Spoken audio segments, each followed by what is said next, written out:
रहीम। आज आल Kargil transport association आप सब मीडिया हजरात के माध्यम से करगिल के जनरल पब्लिक को, तमाम जितने भी इदारे हैं, जितने रिलीजियस इंस्टीट्यूशन हैं, जितने सोशल ऑर्गेनाइजेशंस हैं, उन सब को ये बताने आए हैं कि जैसे आप सबको बखूबी मालूम है कि हम पिछले 2 दिन से हमने लेह के जो यूटी एडमिनिस्ट्रेशन के एहलकार थे और लेह के ट्रांसपोर्टरों से भी हमारी मीटिंग चली। तो मैं ये बता देना चाहता हूँ कि उस मीटिंग में क्या हुआ, उस मीटिंग में कैसा बात चला, क्योंकि अभी हम देख रहे थे कि लेह से काफ़ी प्रेस कॉन्फ्रेंस हुई कि ये हुआ। मैं आपको ये बात बता दूं कि जैसे कि हमारे टैक्सी यूनियन का पहला एक जेन्युइन डिमांड था कि 1 यूटी 1 परमिट का, उस जेन्युइन डिमांड को सपोर्ट करते हुए आल करगिल ट्रांसपोर्ट एसोसिएशन इनके साथ हर जगह कंधे से कंधा मिला के खड़ी है, चाहे जो भी सिचुएशन हो। तो इस मसले को सुलझाने के लिए हम यूटी एडमिनिस्ट्रेशन के पास ले गए थे। तो वहाँ पे जैसे हम हमारा एजेंडा आप सबको बखूबी मालूम है, तमाम करगिल के लोगों को मालूम है कि हमारा एक ही डिमांड है 1 यूटी 1 परमिट का। इस डिमांड को लेके हम आगे गए थे। तो ये हमें भी पता है कि जब भी कोई बात करने या जब भी कोई बातचीत करने के लिए जाए तो कुछ हमें भी झुकना पड़ता है, तो कुछ उनको भी झुकना पड़ता है, तब जाके बीच का एक रास्ता निकल आता है। लेकिन मैं वाकई में करगिल टैक्सी यूनियन का बहुत शुक्रगुजार हूँ, और इन्होंने जितना मैच्योरिटी दिखाते हुए, ये सारा मीटिंग में भी रिकॉर्डेड है, शायद यूटी एडमिनिस्ट्रेशन ये आपको पब्लिक डोमेन में ना निकाले, क्योंकि हमारा जो 12-13 घंटे का जो भी मीटिंग चला, हमने वहाँ पे जो बोला, उन्होंने वहाँ पे भी जो बोला, वो सारा रिकॉर्डेड है। तो अब वो पब्लिक डोमेन में नहीं ला रहे और कन्फ्यूजन क्रिएट कर रहे हैं कि हमने ये बोला था, हमने यहाँ बोला था, हमने यहाँ बोला था, करगिल वालों ने ये बोला था। वहाँ से बहुत तरह की बातों का प्रेस कॉन्फ्रेंस दिया जा रहा है। मैं आपके वसादत से बोलता चलूँ कि करगिल टैक्सी यूनियन है, उन्होंने अपने मैच्योरिटी का मुजाहरा देते हुए करगिल जो लद्दाख में अमन कायम रखने के लिए, लद्दाख के डेवलपमेंटल इश्यूज़ को मद्देनज़र रखते हुए काफ़ी हद तक हम झुके हैं। हमने इवन कि लास्ट मोमेंट पे हमने यहाँ तक भी बोला था कि अगर आप यूटी परमिट हमें देते हैं तो उनके जो स्पेसिफिक पॉकेट जो उन्होंने ही बोले थे कि नुब्रा पेंगोंग सोमोरोरी, उन पॉकेट्स को छोड़ के आप यूटी परमिट हमें दीजिए। वहाँ के जो जाने के लिए हम फिर UT temporary permit as per the requirement हम लेंगे। और लास्ट में लेकिन ये बात भी बताता चलूँ, लेह का जो स्टैंड बिल्कुल ही क्लियर था कि हम डिस्ट्रिक्ट परमिट पे ही हम मानेंगे और डिस्ट्रिक्ट परमिट को ही लेके चलेंगे। डिस्ट्रिक्ट परमिट के बाद हम उनको शायद मुझे ये लग रहा था कि 2-4 ये 12-13 घंटे की मीटिंग पे कि वो अपने बात पे एडमेंट है, वो इस बात पे एडमेंट है कि करगिल को परमिट ना दिया जाए, करगिल को सिर्फ डिस्ट्रिक्ट परमिट में रिस्ट्रिक्ट किया जाए। सिर्फ इसी बात को लेके उनका मीटिंग चल रहा था। हमें लग रहा था कि यूटी एडमिनिस्ट्रेशन सिर्फ करगिल के लोगों से ये एक्सपेक्टेशन कर रही है कि हम झुके, हम इस बात पे कंसेंसस पे आए कि हमें सिर्फ डिस्ट्रिक्ट परमिट ही चाहिए और कुछ नहीं चाहिए, और ना ही हमें यहाँ जाना है ना हमें वहाँ जाना है। और आपके वसादत से मैं ये भी बोलता चलूँ कि टैक्सी यूनियन करगिल ने जो लास्ट का जो उन्हीं की ही बात मानते हुए लास्ट में हमने यहाँ तक भी बोला, अगर यूटी एडमिनिस्ट्रेशन को ठीक है, अगर आप बिल्कुल ही कुछ नहीं कर सकते हो, कंसेंसस पे आप नहीं बना सकते हो, तो आप डिस्ट्रिक्ट परमिट पे ही दे दीजिए। करगिल का डिस्ट्रिक्ट परमिट, लेह का डिस्ट्रिक्ट परमिट, जिसका मतलब ये होगा कि करगिल का कोई भी जो टैक्सी है वो लेह जुरिडिक्शन में नहीं घुसेगा, और लेह का जो भी टैक्सी है, कोई भी कमर्शियल टैक्सी है, तो वो करगिल जुरिडिक्शन में नहीं घुसेगा। उस बात पे भी नहीं मानते हैं। हाईवे को नज़र में रखते हैं कि हाईवे एक्ट तो यूटी एडमिनिस्ट्रेशन को मैं ये बताता चलूँ कि अगर हाईवे एक्ट जो है, रूल है, लॉ है, अगर ये वाकई में अगर हमारे यूटी में ज़िंदा हैं, तो अगर ये चीज़ अभी ज़िंदा है तो उन्होंने एक बात उनके शायद ट्रांसपोर्ट उनके टैक्सी यूनियन के प्रेसिडेंट ने कहा वहाँ सबके सामने, और बहुत हैरानी होती है मुझे कि हमारे ट्रांसपोर्ट सेक्रेटरी के सामने उन्होंने कहा कि अगर आप नेशनल परमिट भी करगिल वाले लेके आएंगे तो तब भी हम नुब्रा पेंगोंग जाने नहीं देंगे। ये ओपन धमकी, ये ओपन चैलेंज वो भरी मीटिंग में कमिश्नर सेक्रेटरी के सामने दे के आते हैं कि हम चलने नहीं देंगे। अगर हाईवे एक्ट बना है तो इंडियन कॉन्स्टिट्यूशन भी एक इंडियन कॉन्स्टिट्यूशन भी कोई चीज़ है जिसके अंडर सारा ये लॉ बनता है। इक्वालिटी बिफोर लॉ, सबको बराबर का हक मिलना चाहिए, ये भी एक कानून है। अगर कानून का अगर हमको देखना ही है तो ये भी कानून है कि हमें कहीं चीज़ से ये एहसास कमतरगी ना हो कि हम हिंदुस्तान में रह के भी हम हिंदुस्तानी नहीं है, इस चीज़ का एहसास ना हो। ये चीज़ भी यूटी एडमिनिस्ट्रेशन को देखना बहुत ज़रूरी है।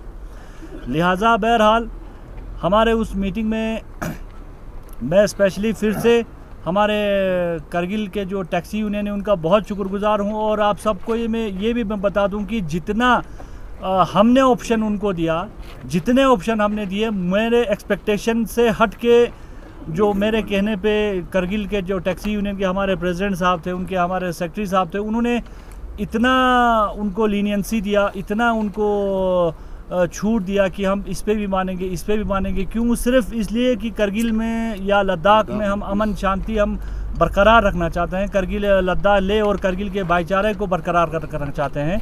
लेकिन पूरे मीटिंग से हमें यही चीज़ लगा कि शायद वो मीटिंग वहाँ पे वो सिर्फ फिजिकली तौर पे वहाँ पे मौजूद थे, उसको कंट्रोल करने वाला कहीं बाहर ही था। वो बाहर से कंट्रोल हो रहे थे। वो एडमेंट थे अपने एक बात पे कि डिस्ट्रिक्ट परमिट के अलावा करगिल वालों को कुछ ना दिया जाए।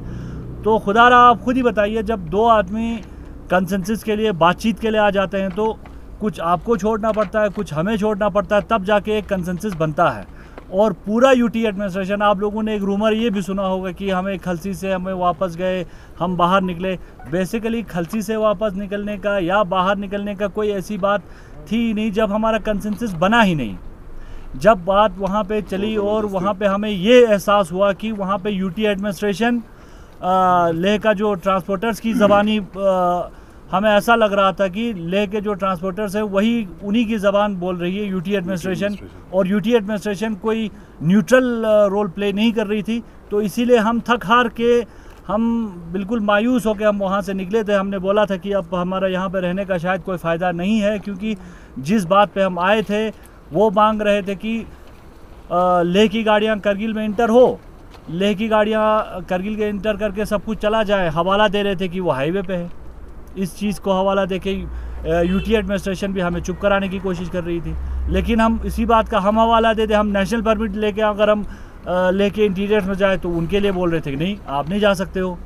तो कुछ ऐसी बातें हमारे साथ वहाँ पे पेश आई कि जिससे हमें ये लग रहा था कि यूटी एडमिनिस्ट्रेशन भी कम्प्लीटली उन्हीं की ज़बानी बोल रही है, तो हमारा मीटिंग में रहने का कोई फ़ायदा नहीं था। तो खैर बहरहाल फिर से हमारे लोगों को पुलिस के द्वारा रोक के या कुछ ऐसा फोर्स लगा के फिर से हमें वहाँ पे जाना पड़ा। तो फिर हम वहाँ पे गए। वहाँ पे हमने यही बोला था कि यूटी परमिट हमें दिया जाए, और कुछ जो पॉकेट्स लेके जो उन्होंने बोला, हमने डिमांड में हमने माना भी था कि ठीक है हम वहाँ पे टेम्प्रेरी परमिट लेके जाएंगे। लेकिन जब वो ब्लैक एंड वाइट में मिनट्स ऑफ मीटिंग के रूप में आया, फिर हमारे साथ धोखा हुआ। फिर वहाँ पे डिस्ट्रिक्ट परमिट लिखा हुआ था। फिर रात को 1 बजे हम वहाँ से उठे हैं और हमने बोला कि अब ये तो बहुत हद ही हो गया, आप चाहे हमारे गले काट दो, चाहे कुछ भी कर लो, इस चीज़ पे हम साइन नहीं करेंगे। अगर आप ज़बरदस्ती हम पे थोपना चाहें तो उसमें हमें कोई आपत्ति नहीं होगी, क्योंकि ज़बरदस्ती अगर हमसे करके अगर आप ये ऑर्डर इशू करते हैं तो वो करगिल का आवाम, करगिल के लोग, करगिल के जो हमारे यहाँ पे बाकी इंस्टीट्यूशंस है, रिलीजियस हमारे इदारे हैं, वही डिसाइड करेंगे क्या चीज़ सही है करगिल के लिए, क्या चीज़ नहीं है। हम कोई नहीं होते हैं कि जो हमें लग रहा हो कि ये करगिल के लिए बहुत ही गलत हो रहा है तो उस पर भी हम साइन करके हम नहीं आना चाहते थे। इसीलिए हम वहाँ से वापस आए। मीटिंग का कोई नतीजा हमारे लिए नहीं निकला। तो खैर हम यूटी एडमिनिस्ट्रेशन से आज फिर हम अपील करते हैं आपके थ्रू कि यूटी एडमिनिस्ट्रेशन अपने हिसाब से फ़ैसला ले और इंसाफ करके फ़ैसला ले। हम भी लद्दाख के हिस्सा है और हम चाहते हैं कि हमारे लिए throughout Ladakh free access हो, बिना किसी रोक टोक के। अगर हाईवे एक्ट का, हाईवे रूल का अगर हमें रूल बताते हैं कि आपके पास हाईवे है, हाईवे पे कोई नहीं गाड़ी रोका जा सकता, तो यूटी एडमिनिस्ट्रेशन ये भी कान खोल के सुन ले कि अगर हम लोग परमिट ले लें या नेशनल परमिट या यूटी परमिट, तो उस पर भी कानून है कि वो भी हमें नहीं रोक सकते। अगर रोकना होगा, अगर ये चीज़ होगा दोनों पे, अगर दोनों डिस्ट्रिक्ट को बराबर रखा जाएगा, कर ले और करगिल दो आँखें हैं, दो आँखों में बराबर अगर बराबर आपको अगर नज़रिया अगर रख के अगर आप फैसला करोगे तो हम मंजूर करेंगे। अगर नहीं करते हैं तो बेशक, जैसे उनका प्रेस कॉन्फ्रेंस में देख रहा था, वो यूटी एडमिनिस्ट्रेशन को ओपन धमकी दे रहे थे कि हम यहाँ नहीं चलने देंगे, हम वहाँ नहीं चलने देंगे। हम ये नहीं करेंगे। जो हमारे करगिल के आवाम, जो हमारा करगिल का जो बाकी जो रिलीजियस इदारे, सोशल इदारे जो भी फैसला करेंगे वही फैसला करेंगे। बाकी हमारे तरफ से सिर्फ यूटी एडमिनिस्ट्रेशन को इतना है कि हमारा कंसेंसस बिल्कुल नहीं बना, और जो भी कल ग्रैंड ड्रैगन में हमारा जो मीटिंग हुआ था उस मीटिंग का कोई भी नतीजा नहीं निकला, कोई भी नतीजा वो नहीं निकला। तो हम फिर से अपील करते हैं कि आज जितना जल्दी हो सके तो आज शाम को या कल सुबह जितना जल्दी हो सके हमें कोई ना कोई ऑर्डर इसमें दिया जाए और कानून के दायरे में रह के इंसाफ करके दिया जाए।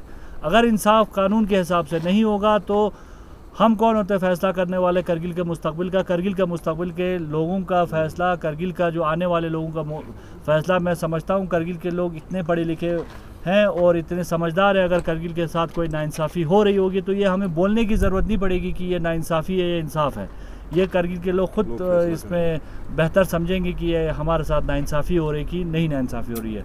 जी शुक्रिया सर। 4 दिनों का हड़ताल करगिल बंद का कॉल आप लोगों ने दिया है, तो क्या स्टेटस है, क्या आने वाले वक्त में भी हड़ताल जारी रहेगा? सर, हमारा 4 दिनों का जो कॉल था वो एज़ पर जो हमने पहले दिया था वो स्टैंड है। हाँ, अगर बीच में यूटी एडमिनिस्ट्रेशन अगर परमिट को लेके कोई नोटिफिकेशन, कोई ऑर्डर इशू करती है तो उसके बाद फिर हम उस पर सोचेंगे, जो भी करना है हम डिसीजन लेंगे। लेकिन जब तक कोई ऑर्डर इशू ना हो, आप खुद ही सोचिए सर, अभी हमारे पास, हम अभी एडमिनिस्ट्रेशन को ये बोल ही नहीं रहे कि हमें ये चाहिए, हमें ये चाहिए, क्योंकि हमें 12-13 घंटे के मीटिंग के बाद ये तो एहसास हो ही गया हमें कि हमारा कोई सुनने वाला कोई नहीं है यूटी एडमिनिस्ट्रेशन में। अगर हमारा कोई सुनने वाला होता तो हमें इस तरह से धरने पे, और यूटी एडमिनिस्ट्रेशन को करगिल से मुझे लगता भी नहीं कोई फ़र्क पड़ता होगा, क्योंकि करगिल 4 दिनों का बंद, पिछले 2 दिन से करगिल बंद है, लेकिन फिर भी वहाँ से कोई रिस्पांस और कोई ऑर्डर और कोई नोटिफिकेशन इशू करने का कोई बात अभी तक हो ही नहीं रहे। कम से कम हमें नहीं पता कि कोई ऑर्डर आने वाला है कि नहीं आने वाला, और जब तक ये ऑर्डर नहीं आएगा तब तक हमारा कॉल, फ़िलहाल तो 4 दिन के लिए हमारा कॉल स्टैंड है। सर, टैक्सी यूनियन के प्रेसिडेंट से जानना चाहेंगे, लेह में जिस तरह से प्रेस कॉन्फ्रेंस हुआ है, वहाँ पे ट्रांसपोर्टर्स के जो रिप्रेजेंटेटिव हैं उनका कहना है कि पहले से एक स्केड्यूल चलते आ रहे हैं लद्दाख में डिस्ट्रिक्ट परमिट के हवाले से, और लेह में जिस तरह से गाड़ी। देखिए, सबसे पहले मैं आप तमाम मीडिया फ्रेटर्निटी से जो लोग आए हैं उनका बहुत बहुत शुक्रिया कि इतने शॉर्ट नोटिस पे आप लोग यहाँ आए। और दूसरी बात, हमारे करगिल के तमाम पब्लिक का शुक्रिया अदा करते हैं कि इस जो 4 दिन का जो पूरा करगिल बंद का जो हड़ताल है उसका सपोर्ट किया है, क्योंकि उन्होंने भी समझा है ये हमारे लोगों के साथ इनजस्टिस हो रहा है। और इसाफ साहब, जो आपने क्वेश्चन किया कि पहले से चल रहे थे, अगर उसी में चलना है ठीक है, हम भी चलेंगे। पहले वाले जम्मू कश्मीर लौटा दीजिए। सबसे पहली बात मैं ये पूछना चाहता हूँ, जो फिर 2019 से अगर पहले का बात करना चाहते हैं, हाँ ठीक है, हमें भी पहले वाले जम्मू कश्मीर बना दीजिए, हम भी चाहेंगे पहले की तरह हम चलें। तो इतना कहेगा वो समझ सकते हैं, वो भी इतने नहीं अनपढ़ नहीं कि वो ये ना समझे। मैं भी ये उनसे क्वेश्चन कर रहा हूँ कि पहले वाला जो स्टेट है वही बना दीजिए, कोई बात नहीं, हम भी उसी में बैठेंगे। तो नेक्स्ट स्टेप क्या रहेगा सर? नेक्स्ट स्टेप सर, जैसे हमने बताया कि हमें उम्मीद है कि यूटी एडमिनिस्ट्रेशन से और करगिल के लोगों की आवाज़ को समझ के, करगिल के साथ जो नाइंसाफ़ियाँ हो रही है उसको समझ के, जो और करगिल के बंद को देखते हुए मुझे उम्मीद है कि यूटी एडमिनिस्ट्रेशन आज और कल में कोई ना कोई ऑर्डर और कोई ना कोई नोटिफिकेशन निकालेगा। तो उसी हिसाब से हमारा नेक्स्ट स्टेप, हम जो भी होगा सर, हम इंशाल्लाह आप मीडिया हजरात को बुला के आप ही के थ्रू हम जनरल पब्लिक तक ये मैसेज पहुंचाएंगे सर। अभी उनका प्रेस कॉन्फ्रेंस सुना जो रिसेंटली शायद मॉर्निंग का है, तो उसमें बाकी सारा चीज़ तो वही परमिट वाला मसला है, वो गवर्नमेंट डिसाइड करे कौन सा परमिट सुइटेबल है पूरे लद्दाख के जो पीस और पीस को मेंटेन रखने के लिए। ये यूटी एडमिनिस्ट्रेशन ये अच्छे से समझ लें। इसमें जहाँ तक मुझे लग रहा है थर्ड पार्टी का इन्वॉल्यूशन है, क्योंकि इससे पहले मीटिंग से पहले 4 दिन में पूरे ऑल लद्दाख ट्रांसपोर्ट एसोसिएशन का मैं पूरे स्टोरी बना रहा हूँ। ऑल लद्दाख ट्रांसपोर्ट एसोसिएशन का एक रीशफल होता है उनके एग्जीक्यूटिव बॉडीज़ का, तो उसमें से एक बंदे को उनका प्रेसिडेंट बनाया जाता है।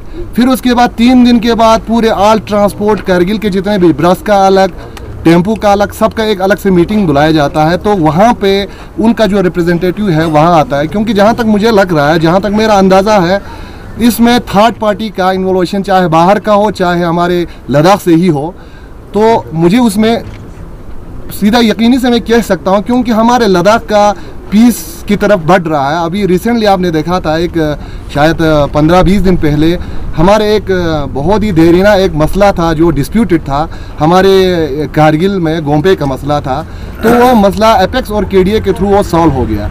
अब मसला ऐसा है, अभी 2024 भी आने वाला है, तो 2023 भी आने वाला है, यहाँ पे काउंसिल इलेक्शन है, उसके बाद एमपी इलेक्शन होने वाला है। तो उसमें जहाँ तक मुझे लग रहा है, इसमें बाहरी ताकत का कोई तो कारिंदा है कि लद्दाख की पीस को भंग करना चाहता है। तो ये हमारे तमाम डिस्ट्रिक्ट के, चाहे लेह के हो चाहे करगिल के हो, सबको समझने की ज़रूरत है ये पूरा स्टोरी। इसमें ऐसा हो रहा है, अब मसला ख़त्म हो गया, ये हमारे कारगिल के जो गोम्पे का मसला था, चलो शुक्र है एपेक्स और केडीए ने जैसे किया है उस तरह से हो गया। अब मुद्दा नहीं रहा करगिल और लेह को लड़वाने का। जहाँ तक मुझे लग रहा है कि ये पूरा करगिल और लेह को लड़वाने की साजिश हो रही है, ये हमारे पूरे लद्दाख वासियों को जो दिल रखते हैं, जो इंसानियत रखते हैं, उनको समझने की ज़रूरत है। क्योंकि 2 दिन का सिनेरियो में हमने पूरा देखा। दिन को 2 बजे हम मीटिंग के लिए गए, फिर नेक्स्ट डे मॉर्निंग 1 बजे तक, उसके बाद 5 घंटे का हमें रेस्ट मिला है, ये 4 या 5 घंटे का। उसके बाद फिर से मीटिंग, अनऑफिशियल हो चाहे ऑफिशियल हो, मीटिंग में रहे कल शाम 6 बजे तक। उसमें जहाँ तक लास्ट में पूरे लद्दाख का जो पीस को देखते हुए as a president taxi union Kargil हम इतने झुके लास्ट में जो उनका ही डिमांड था कि डिस्ट्रिक्ट परमिट हमारे लिए बहुत है, हमने उनको ये भी ऑप्शन दे दिया, चलो ठीक है 1 साल के लिए ट्रायल बेस पे हम वो भी चलेंगे by order of UT administration कि सिप्सक्यांचन हमारा बॉर्डर लगता है, करगिल डिस्ट्रिक्ट का एंड होता है और लेह डिस्ट्रिक्ट का स्टार्ट होता है। तो यहाँ तक हमने कहा कि लद्दाख की पीस को देखते हुए, लद्दाख का इस जो अभी थर्ड पार्टी का कोई इन्वॉल्यूशन हो रहा है उसको मद्देनज़र रखते हुए पीस को मेंटेन रखने के लिए हमने यहाँ तक कहा 1 साल के लिए हम ट्रायल बेस पे वो भी चलाते हैं, आप अपने डिस्ट्रिक्ट में प्ले कीजिए, हम अपने डिस्ट्रिक्ट में प्ले करेंगे। बाकी वहाँ से जो कनेक्टेड स्टेट है वहाँ पे आप जैसे चलते थे, आप अपने साइड में चलिए, हम अपने साइड में चलेंगे। तो वहाँ पे भी उनके जो रिप्रेजेंटेटिव्स को जो 3 दिन पहले या 5 दिन पहले लाया गया था, वो सिरे से इनकार करते हैं, जी नहीं वो हमें नहीं चाहिए। मतलब चाहिए क्या, या तो पहले खुद डिसाइड करें उन्हें क्या चाहिए। वो खुद लोग कंफ्यूज हैं कि उन्हें क्या चाहिए। जब डिस्ट्रिक्ट बोलते हैं, हम डिस्ट्रिक्ट पे आते हैं, वो भी नहीं चाहिए। हम बोलते हैं यूटी, वो भी नहीं चाहिए। कुछ बोलते हैं पॉकेट्स बंद करेंगे, उसमें टेम्परेरी परमिट पे जाएंगे, जैसे जस्कार सोमोरी, ये सारे, वो भी नहीं चाहिए। अगर चाहिए तो तुम्हें क्या चाहिए, या तो करगिल नहीं चाहिए आप लोगों को, या तो परमिट ही नहीं चाहिए, या तो कोई और नीयत है। हमें उनकी नीयत पे पूरी शक है, एडमिनिस्ट्रेशन को भी चाहिए उन पे बराबर नज़र रखें। और तीसरी बात, जो हमारे टैक्सी यूनियन के बरादर जो हमारे जो प्रधान साहब है, उनका एक प्रेस कॉन्फ्रेंस सुना, उसमें खुली धमकी दे रही है। यूटी एडमिनिस्ट्रेशन सब कुछ देख रही है, सब कुछ समझ रही है, लेकिन समझ के भी नासमझ बने हुए हैं। शायद इसमें उनका प्रेसिडेंट का, जहाँ तक मैंने खुद सुना, हो सकता है मेरे से गलती भी होगा, मैंने खुद सुना कि यहाँ पे जो करगिल से आए हैं, होटल में हो चाहे गाड़ी चला रहे हो, काम कर रहे हैं, उनको ख्याल में रख के फैसला लीजिए। अब यूटी एडमिनिस्ट्रेशन से मैं एक रिक्वेस्ट करता हूँ, ये बिल्कुल दिली रिक्वेस्ट है हमारे तमाम करगिल की पब्लिक की तरफ से, कि यूटी एडमिनिस्ट्रेशन इस बात को सीरियसली लें। अगर यूटी एडमिनिस्ट्रेशन अपने लॉ के हिसाब से, हो सकता है करगिल वालों के फेवर में अगर कोई ऑर्डर निकलता है, यूटी एडमिनिस्ट्रेशन लॉ के हिसाब से हो सकता है करगिल वालों के फेवर में ऑर्डर निकलता है, तो हमारी उन लोगों की जिम्मेवारी जो है, उनकी सुरक्षा यूटी एडमिनिस्ट्रेशन के हाथ में है। यूटी एडमिनिस्ट्रेशन और एडीजीपी पुलिस खासकर जो लॉ एंड ऑर्डर को संभालते हैं, उनसे हमारी यही रिक्वेस्ट है, अगर वहाँ हमारे किसी भी लड़के के साथ जो उनकी धमकी की वजह से, बाकी जनरल पब्लिक से हमारा कुछ नहीं है, जनरल पब्लिक हमारे भाई हैं, हम उनके भाई हैं। हम आज तक 50 सालों से, जब से हिंदुस्तान आज़ाद हुआ है, लद्दाख एक ही कल्चर, एक ही ट्रेडिशन, सारा कुछ एक ही है। हम अपने जो हमारे लेह के भाई हैं, हम उन्हें भाई समझते हैं। लेकिन ऐसे शरपसंद अनासर जिन्होंने आज प्रेस कॉन्फ्रेंस किया, आज मैं मजबूर हूँ, मैं इसलिए कह रहा हूं क्योंकि पहले से ही ऐसे हुआ है बहुत सारे, रिसेंटली 1 महीना 2 महीना पहले हुआ है, फिर कहते हैं नहीं जी ये वो था, ये छोड़ो उन बातों को, मैं उसमें नहीं जाता हूँ। लेकिन यूटी एडमिनिस्ट्रेशन से मेरी गुजारिश यही है कि जो भी वहाँ पे काम कर रहे हैं उनकी जो अभी मॉर्निंग में जो उनका प्रेस कॉन्फ्रेंस था उसमें सीधा सीधा असर धमकी है कि यहाँ पे जो काम कर रहे हैं, जो लेबर है, चाहे ड्राइवर हो, होटलर हो, जो भी हो, उनका सुरक्षा की जिम्मेदारी एडीजीपी पुलिस लद्दाख की साहब की है, उनका बराबर ख्याल रखें।